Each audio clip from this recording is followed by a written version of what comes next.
Hey everybody, how is it going this weekend? Welcome back to the channel. In this video, I want to do an update for my M1 Finance account for the month of July 2021. And then I want to talk about LTC Properties. This is one of my monthly paying dividend REITs, and it's been getting hit pretty hard lately. And the dividend yield is approaching 6.5%. So I want to give you my thoughts on their recent pullback. Now, if this is your first time watching this series, the objective of this portfolio is to reach an account value of over $100,000 and $500 a month in dividends by the end of the year 2025. The rules for this account goes as follows. I make two $100 weekly contributions with an extra contribution on days where the S&P 500 closes down more than 2%. Now, usually that contribution is also $100, but sometimes I send more depending on the market conditions. The reason why I make that extra contribution is because studies show that can increase your portfolio's return by double digits over the long run without adding much more money. Now, I will link an article in the description on that if you would like to learn more. All right, so let's get into the M1 Finance portfolio review for the month of July 2021. This is August 8th, and my last video was recorded on the 4th of July, so a little over 30 days since the last account review video. But in last month's video, the account was worth $25,747, and in this video, it's up to $27,434, and the money weighted return last month was 111%, so it has fallen to 102%, so a little bit of a decline there. And if we look at the monthly numbers, in last month's video, the portfolio had a gain of $320 and had a return of plus 4%. But in this video, it is only up $62 and it only has a positive return of just a butt hair under 1/4%. So not as good a month as last month, but it wasn't a down month, so I will take it. Now let's scroll down to my positions and take a look at them from according to size. My biggest position is Tesla, followed by Square. Then comes O Realty Corp, Disney, Simon Property Group, Health Peak Properties, CRISPR Therapeutics, Apple, followed by Alibaba. I raised Alibaba from 3% to 4%. The Chinese stocks have been getting crushed, as we all know, so I'm going to be buying a little bit more of them since they are down. They were already in the account. I know there is that risk to delisting, but I think they're going to be okay, and I definitely want to take advantage of these Chinese stocks being down, so I raised it just a little bit from 3% to 4%.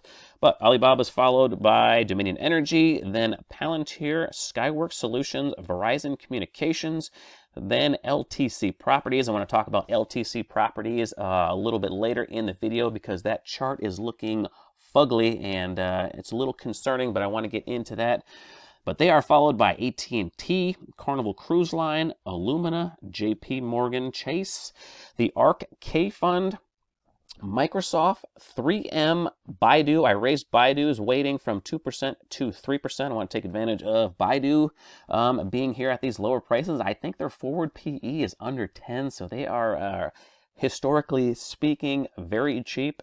But they are followed by Snapchat. Snapchat came out with dynamite numbers. This has been one of my better performing stocks in the portfolio.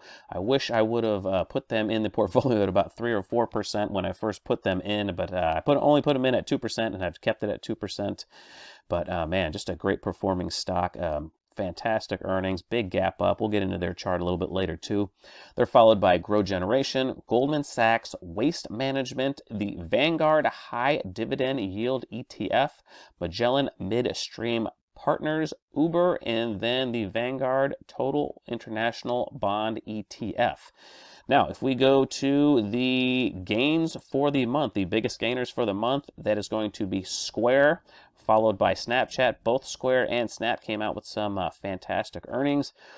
We have Health Peak Properties, Goldman Sachs, Simon Property Group, and Tesla as my biggest gainers for the month. And the biggest losers for the month were Grow Generation, Uber, Baidu, of course, because the Chinese stocks, like I said, are pulling back, Palantir, LTC. I'm surprised LTC isn't a bigger loser because that chart is not looking so good. followed by CRISPR, and then Alibaba, of course, definitely one of the Chinese stocks that are getting hit. But let's get into LTC Properties.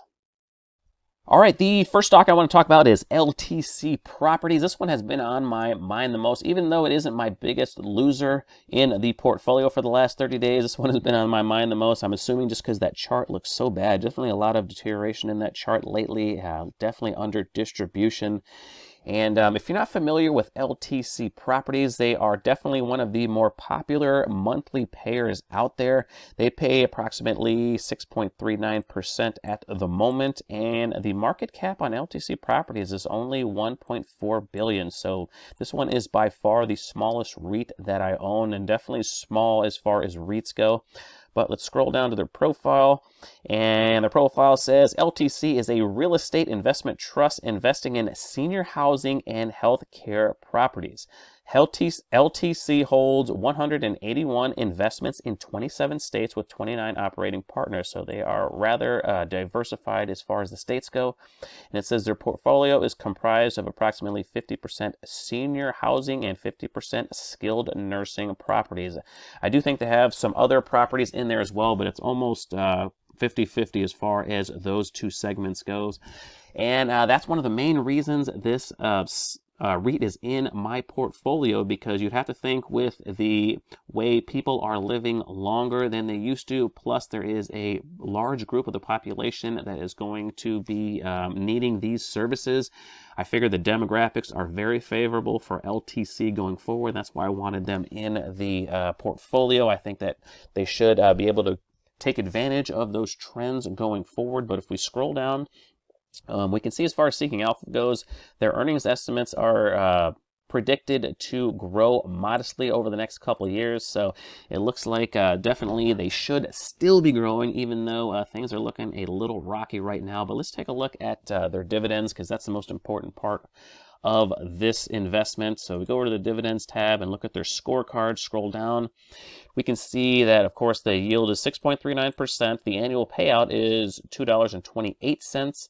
And the amount that they pay per month, at least it seems like forever, has been 19 cents a month.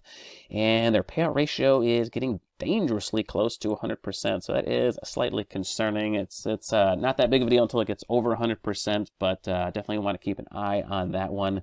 If we scroll up and take a look at their yield tab, and look at the history of the yield. This one was in my portfolio pre-COVID, before the COVID sell-off. But once the yield got up to around 7.5%, that's when I raised my percentage on my M1 account, and I was accumulating a lot more of it when it was up over 7%, definitely when it was up over 8%, because I was sending more to the M1 account when the market was really low.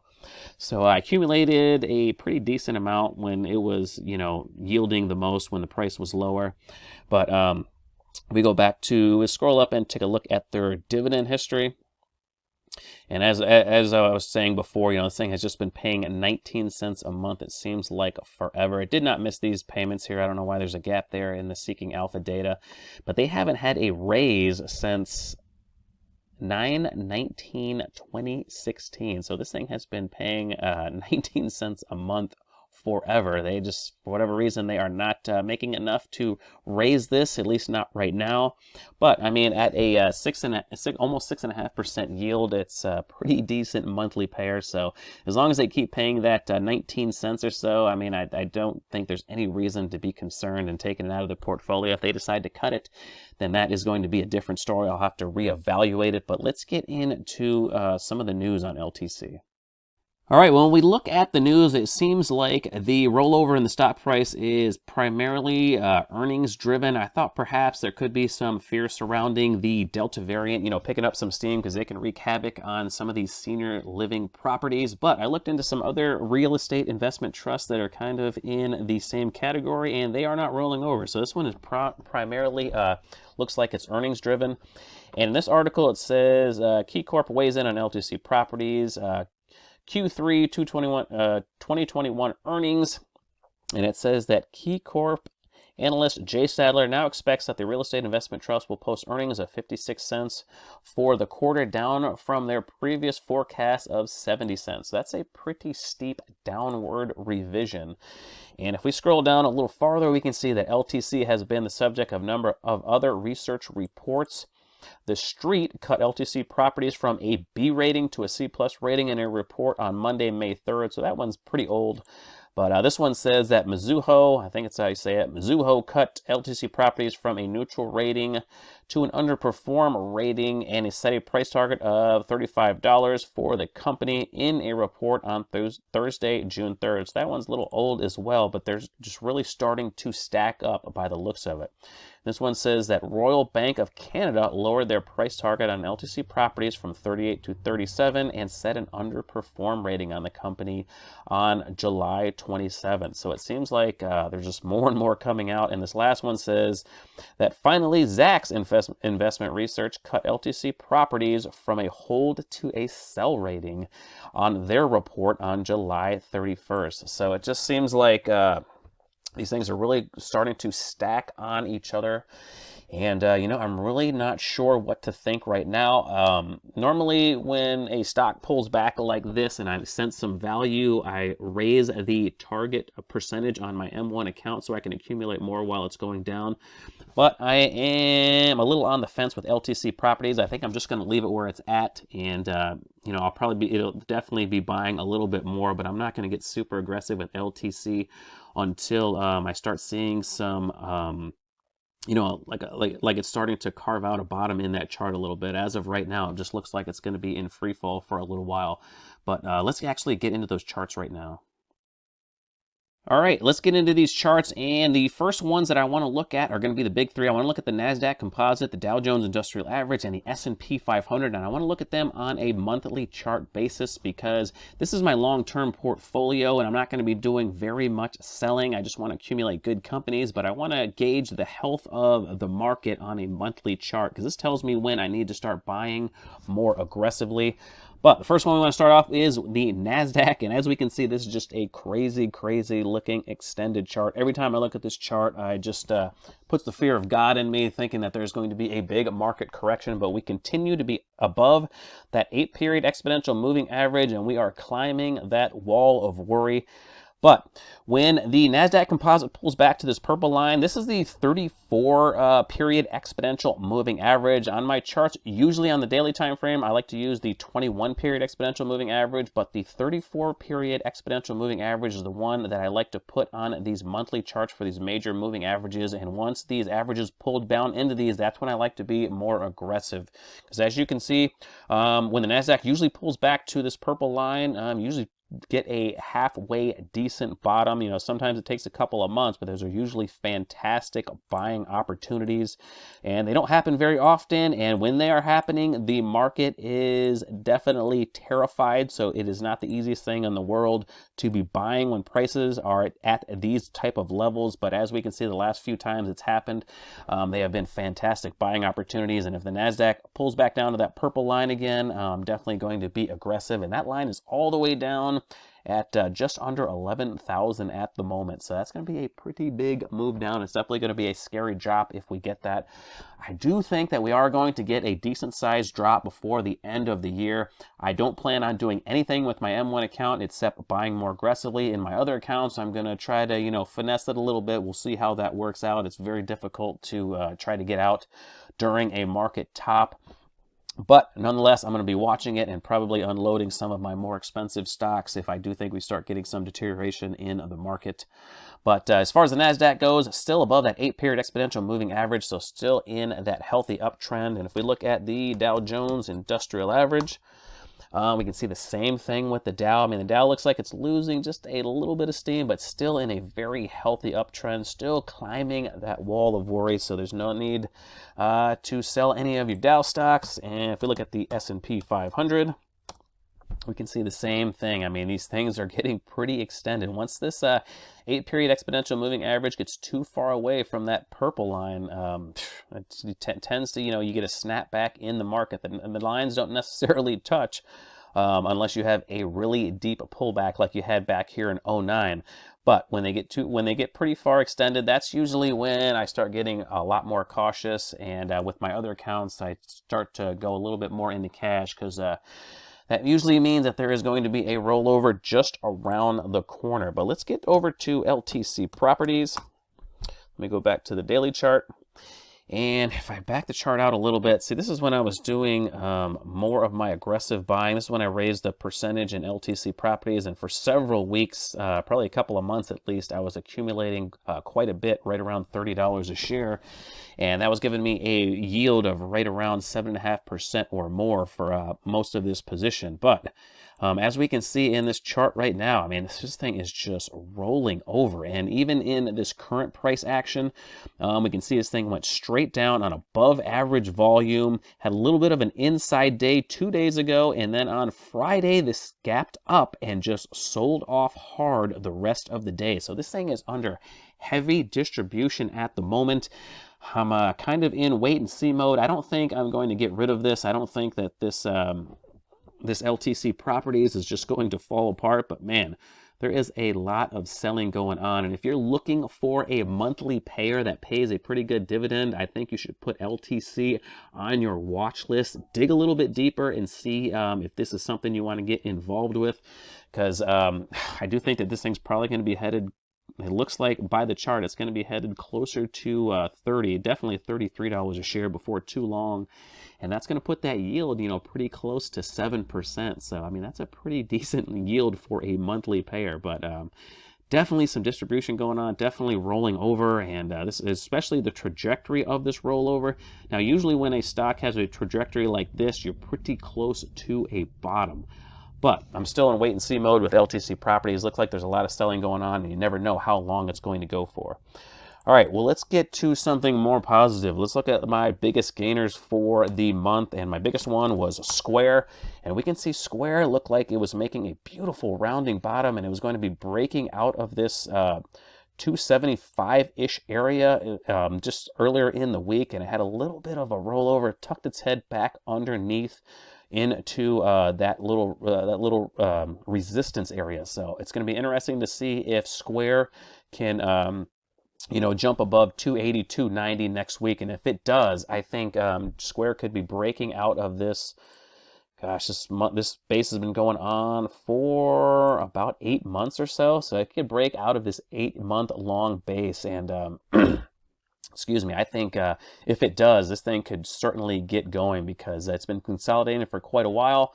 Hasn't been rolling over. You got a lot of volume coming in. So I think if this thing can blast above 290, I'm very optimistic this thing can go on a multi-week run. I'll be looking forward to that. The next big winner for this last month was Snapchat, and they came out with dynamite earnings. This thing gapped above this resistance area on this bullish triangle consolidation. It's holding that gap up. I kind of expected it to pull back down to this $70 area, to this support area. Hasn't done it yet, but we'll see if it does. It's definitely holding that gap up, which is a very strong sign. If this thing blasts above $80 a share, this thing could be off to the races, because all of this ascending triangle formation right here, all of this is accumulation. So if this thing blasts above 80, this thing could be off to the races for sure. Now, another stock I want to talk about was Tesla. Tesla has been a bit of a head scratcher. After seeing this formation in Tesla last week, I thought for sure this thing was going to be breaking out to the upside, but it rolled over, still above that 8-period exponential moving average. So I'm still optimistic this thing could start heading higher. This is the biggest position in my M1 account. So usually as Tesla goes, so does the account on a percentage basis, at least for those 30-day update videos. But man, I think if Tesla can break above 726, 727 a share, this thing could be screaming toward 800. And this looks like it's been under accumulation ever since it's been wrestling around with this 200-period simple moving average. So I'm pretty optimistic that Tesla is going to move higher. If it does roll over and break this 200-period simple moving average, that is not going to be the end of the world. In fact, I'll probably be happy, because I will be accumulating some more Tesla. But man, as far as the chart is looking right now, it's pretty tough to tell which area it's going to go, because the last couple of times it looked like it's been ready to head higher. It's just rolled over. So It's definitely going to be interesting to watch Tesla for the next couple of weeks or so. Now, let's get into the dogs of the portfolio. We're going to look at GRWG first, which is Grow Generation. Even though Grow Generation is my biggest dog for the month, it looks like it's just been basically going sideways. And I could probably take these lines off the chart right now because it's looking like it's starting to form a little bit of a rounded bottom. If this thing can get above these moving average, this cluster of moving averages and hold it, I think this thing could be coming off the right side of this rounded bottom. And that could be a very bullish pattern. Grow Generation had a big move up from last November, so of course this move needs to be digested. This is not sustainable forever, so it needs to pull back and just be digested. And it looks like it is being digested nicely. No indigestion in this chart at all. I think it's just consolidating perfectly between $40 and $50 a share. So very happy with Grow Generation right now, even though it is my biggest dog. And of course, the other ones that were dogs that I want to talk about is Baidu. We can see Baidu has broken below this triangle, this bearish triangle pattern. And if I had to guess, I think this thing's going to roll over even further. And if it does, I'm just going to continue buying. I think if everything gets sorted out with these Chinese companies, and I do think that they will, I think this is going to be a fantastic buying opportunity in some of these Chinese stocks. And I think if I'm probably going to be kicking myself that I didn't buy more of these when these were down. But if I had to guess, I think Baidu is probably going to roll over again. And if it does, you know, I got no problems with that. I'll be buying more. And last one I want to talk about was the other Chinese stock in my portfolio, and this is Alibaba. You can see Alibaba is stuck in this descending wedge formation. This is usually a bullish pattern. We need to see how it plays out. I want to see if if Alibaba can break out to the upside out of this bullish, or this descending wedge formation. If it does, I think Alibaba could be off to the races. I mean, this thing has pulled all the way back from $320 a share down to the low of about a week or so ago. That was a 43% pullback, so a pretty decent sized haircut in Alibaba. By the looks of this chart, I think it's probably going to go sideways to down for a little while longer. I expect it to test this lower trend line again. And of course, if it does that, I am just going to be buying more. I'm not too worried about Alibaba at the moment.